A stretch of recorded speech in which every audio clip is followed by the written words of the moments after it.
Welcome to another episode of Going Homesteady. This time I get to be a little bit more comfortable than I have been in the past, but I still have some uncomfortable things to say. First, let me start here. This is a statistic. I don't remember where I got it, so I can't cite it. Um, but it's really shocking and hard to accept, and I don't want you to misunderstand why I'm giving it. I'm giving it to make a point about what freedom looks like. I'm not doing it. I'm not giving it to make any comments about the Civil War or antebellum slavery.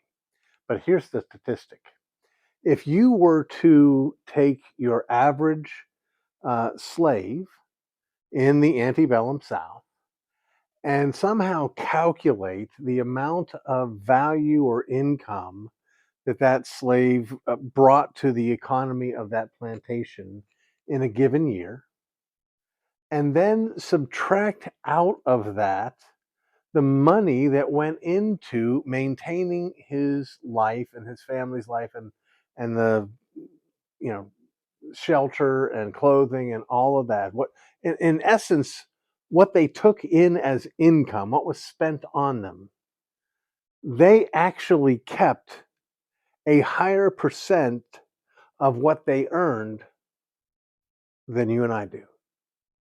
Okay, let me make this clear. If you, and I'm not saying you should, but if you looked at the money earned as income and the money spent on the well-being of the slaves as net income, they kept a higher percentage than we do. If you look at our gross income as our earnings in the marketplace and our net income, what's left after taxes. Are you tracking with me here? Now, I say this because I want you to understand that there's more to slavery, more horror to slavery than the horror of having the wealth that you produce taken by somebody else. That is a horror. There's no question about it. It's wicked. It's evil. It shouldn't be done. But it's to understand the real awfulness of what slavery is, at the end of the day, it's dependence. That income that the slave on the plantation had could be stopped at any moment by the owner of the plantation. They weren't guaranteed that they would receive these things. In fact, they weren't guaranteed that their life would last till the next day. But when you and I go into the marketplace and we trade our labor freely with an employer or a customer, either party is free to leave that situation at will. But what happens when government comes in? And just like the slave owner over the slave, the government has the power to force us to do what they want. They can come in here and say, "Oh, very simple illustration." They can come in here and say, "Oh, uh, you don't have enough electrical plugs along this wall. Code says there has to be one every 6 feet, and you only have one every 6 feet 3 inches. We're going to have to not allow you to stay here." That's the world we live in. We actually had we were putting some windows in another building, and it happened that the inspector happened to be driving by and stopped the work and wanted to impose a four-figure fine on us for putting windows in. I mean, again, I'm not here to just highlight stories about how awful the government is. But I'm trying to get you to understand, and it goes beyond the government, that dependence robs us of our liberty.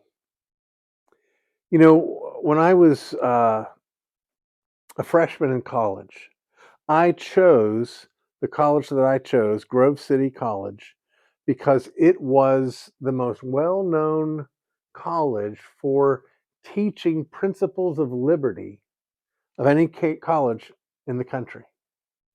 It fought a good fight against government intrusion. It was the home of Hans Senholz, one of the premier Austrian economists in the world at that time. And I went there to study with him. I went there to study free market economics.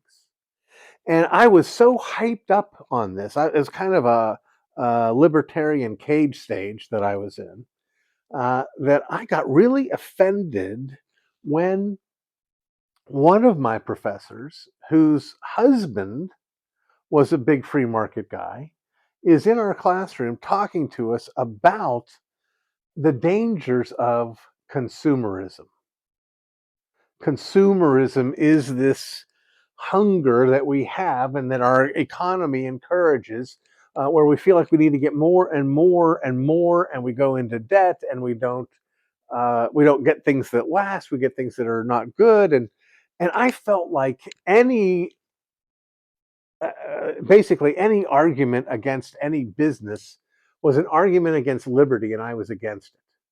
So I stood up in defense of liberty and said, this is no good. Liberty's good. And she said, what happens though when you become a slave of the things that you own? What happens when the things that you own start to own you? I'll give you an example of how people talk in this way.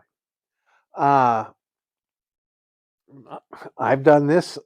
Probably you've done this. Almost everybody's done this.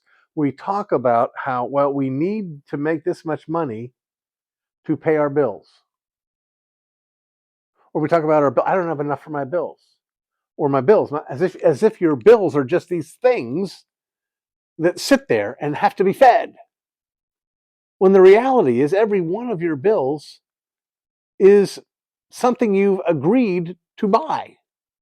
Whether it's electricity, whether it's water, whether it's a mortgage, whether it's car payment, whether it's your cell phone contract, whether it's your internet, whether it's your streaming, all of these things, they're not bills.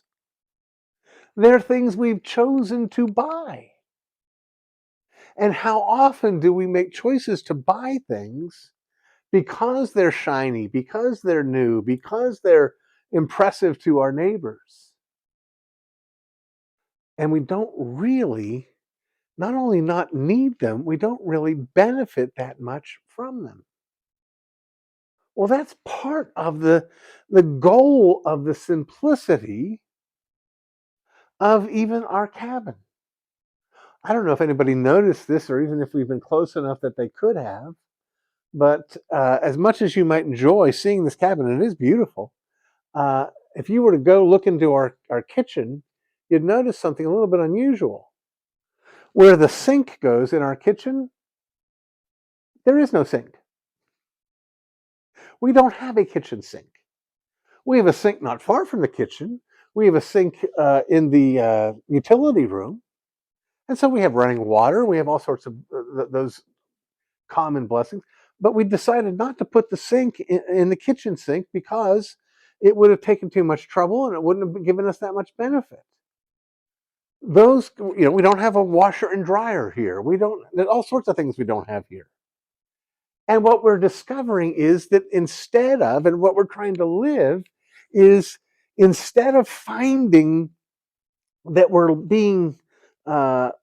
losing out, we're finding that we're being set free.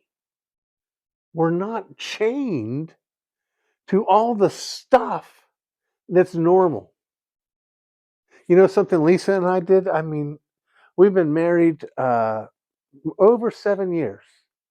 And it wasn't until we put this cabin up that we together bought puzzles, jigsaw puzzles. And we also bought some board games. We bought playing cards. We bought those kinds of things, the way people used to enjoy and rest and relax and enjoy time together through games and puzzles and things of that sort, because all those things are things that enable us to talk to each other while we're doing these things. We're not on our screens. We're not at the movies. We're not at some presentation. We're together, comfortable, at peace, at ease, with something profoundly simple. We're not dependent on the internet. We're not dependent on this or that. And that is worth having. Now, it's true, again, that all of those things that we don't have here, we have in our other house. We have a washing machine. I'm not against washing machines. I'm not against anybody having a washing machine. I'm not against the internet. We're on the internet. Okay, I get all that. But what I'm saying is there's something valuable about saying to yourself, you know what? I can live without this. I don't need this. A lot of people right now in churches across the country, they're going through, it's called the Daniel diet, where they take several weeks at the beginning of the year, usually after the holidays. They take several weeks during the beginning of the year and they fast. That's the Daniel fast, not the Daniel diet. They fast, and there are different ways that they do it. They may skip one meal a day, they may skip 2 meals a day, they may just say no chocolate or no treats or no coffee or whatever it is. And a big part of the blessing is not just, hey, it will do this for your health, it'll do that for your health. A big part of the blessing is when people discover, I can live without this. I remember years ago, back when people communicated uh, by fax machine. A fax came across the fax machine at the office where I was working, and it was a little, what do you call it? It was viral, a viral fax that was going all over telling people why you should drink 8 glasses of water every day. And I read it, and I was convicted, and I was in a little bit of a diet at the time, and I tried for 2 weeks. I made a commitment. 2 weeks, this is all I'm drinking, just water. And for 2 weeks, that's all I drank. I drank water. And two things happened at the end of that 2 weeks. One, I couldn't live without 8 glasses of water every day. I was so thirsty without it. If I didn't do it, I needed it instead of made myself do it. Two, when I took a sip of soda, it made me want to lose my lunch. I couldn't stand it. It tasted terrible. I was like, why would anyone ever drink this? And what did that do for me? Well, it set me free. From that day forward, when I go to the restaurant, I get water. Saves me a little money, a little bit healthier, and I don't need the Coke. I'm free. All of which at the end of the day comes down to this. What homesteading does is it helps us exercise a level of self-control that is necessary for it to go well and that helps us live in the benefits of self-control. So, let's live, even if we're in the city, even if we're in the, let's cultivate some of these practices. I'm not talking about, flagellating yourself or wearing hair shirts or sleeping on a bed of nails. And I mean, certainly not suggesting that nice things are bad. I'm in favor of nice things. But I am saying one nice thing is to not be dependent on nice things.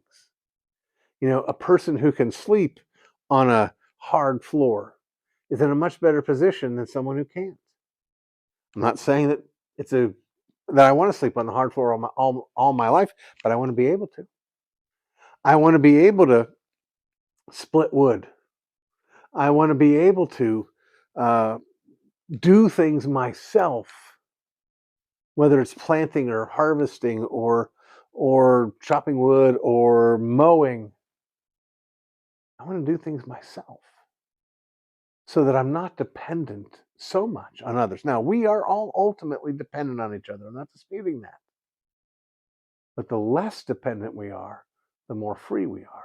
The more free we are, the more, the less we're like slaves.